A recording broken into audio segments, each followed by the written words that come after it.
Oh, Squint, I'm glad you're home. Come on up to the bedroom. I've got stuff to tell you. Oh, hurry, come on up there. Oh, Valerie, I got a lot of stuff to tell you, too. I'm so excited and mad. I want to die.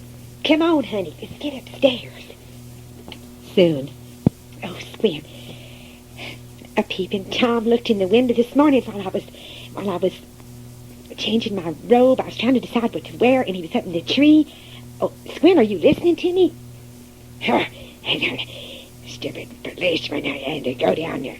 Squint, did you hear me? A peeping Tom looked in the window, and not only that, later we called on the phone, and I could hear this awful breathing. I know it was the same person. I don't know how long he's been hanging around or how many times he might have looked in our window.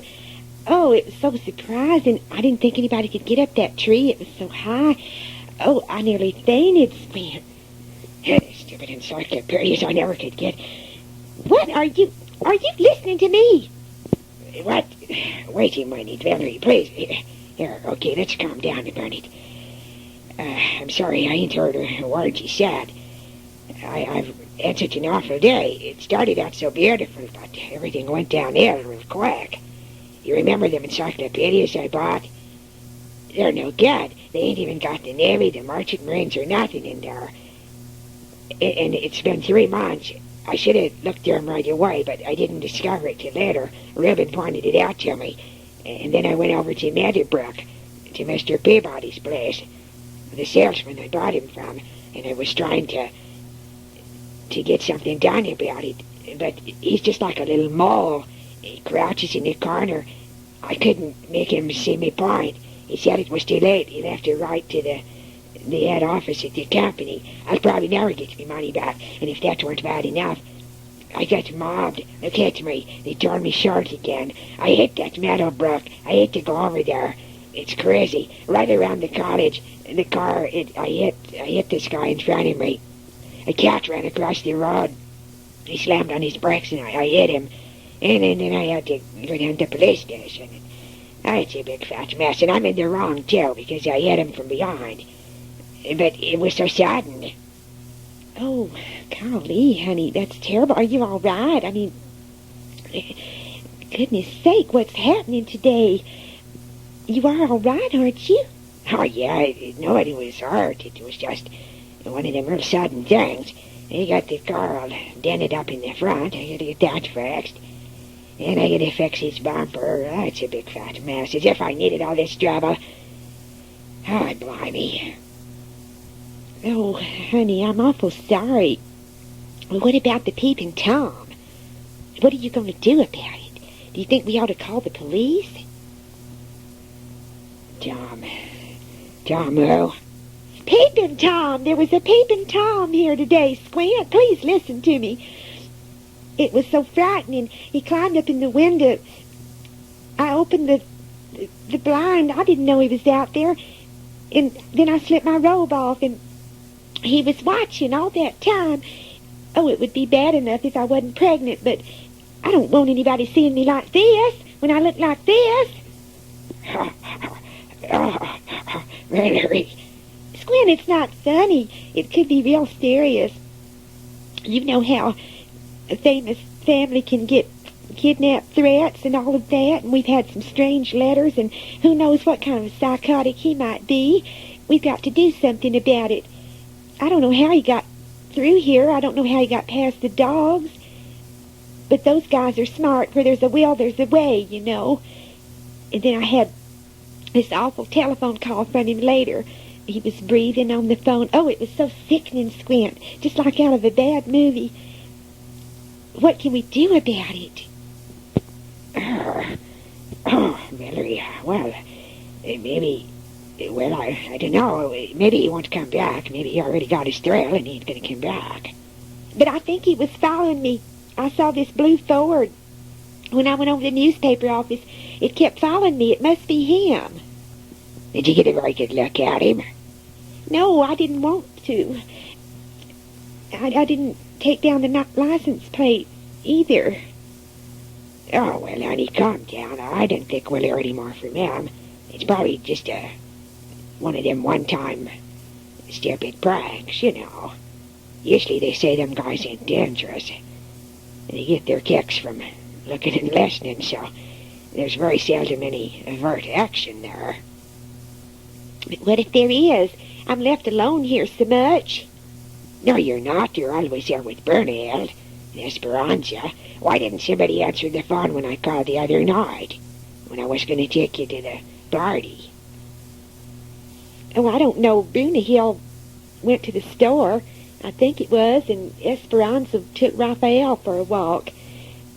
But that's what I mean. They go out a lot in the evenings, and you're gone so much. What if that nitwit comes back?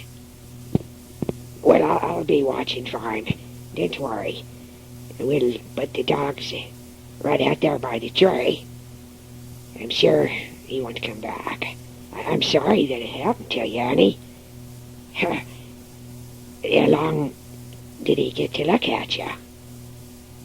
Oh, I don't know. Long enough. Oh, it's so humiliating. I wonder who on earth it could be. Well, there's no way of saying, Annie. Hey, what happened to them britches I had in there across the bed? Where'd they go? Well, I put 'em in the wash basket to be washed. Really? You didn't take that rock out of the pocket, did you? You didn't throw that away, did you? Rock? Oh, there was a rock in your pants pocket. Well, yeah, I threw it away. As a matter of fact, I threw it at the Peeping Tom. Oh, no. Oh, Valerie. I hope it's still out there. Why?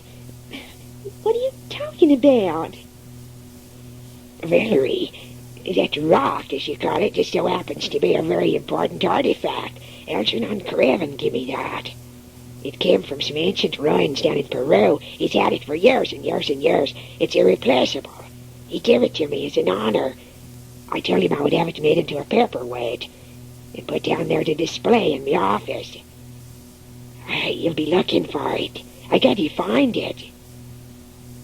Well, how was I to know? It just looked like a rock to me.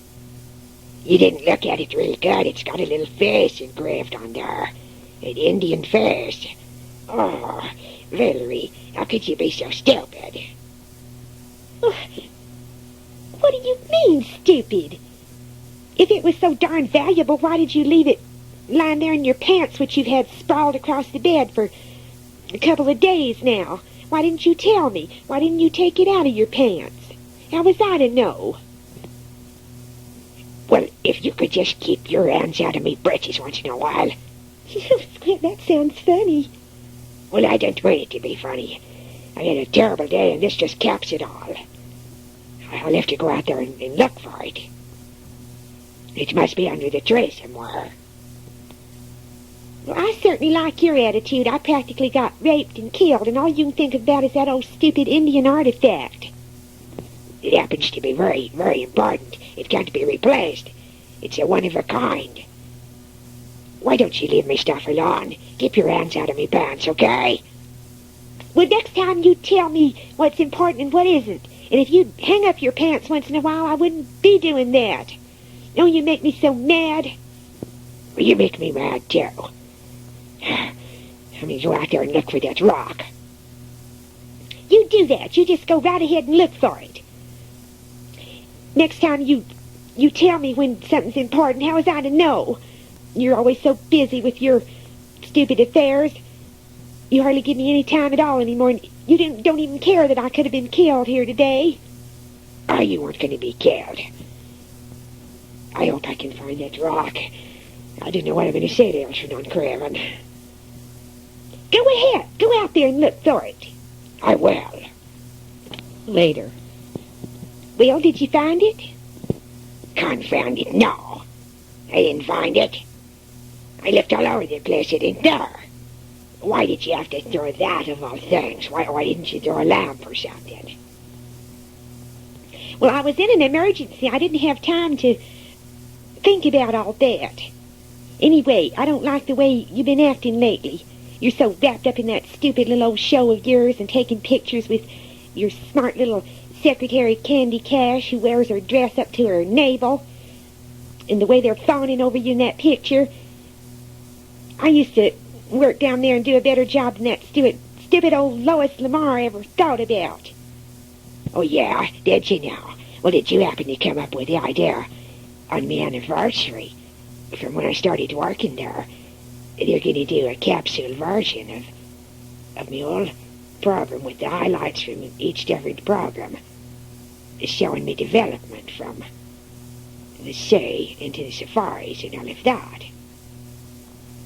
Well, isn't that cozy? Don't you remember that was my idea a long time ago? I'm the one that thought of that, not Lois Lamar. I thought of it before she even got out of that Mugford University and hoisted herself up there. I could have her fired, you know. I still own shares of stock in that station, if you don't remember. Yeah, well, Duchess, you just go right ahead and sabotage everything.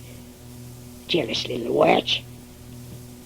Oh, so now you've reduced me from princess to duchess, have you? Well, listen here, shark face. You can just get your clothes and go stay in the motel tonight.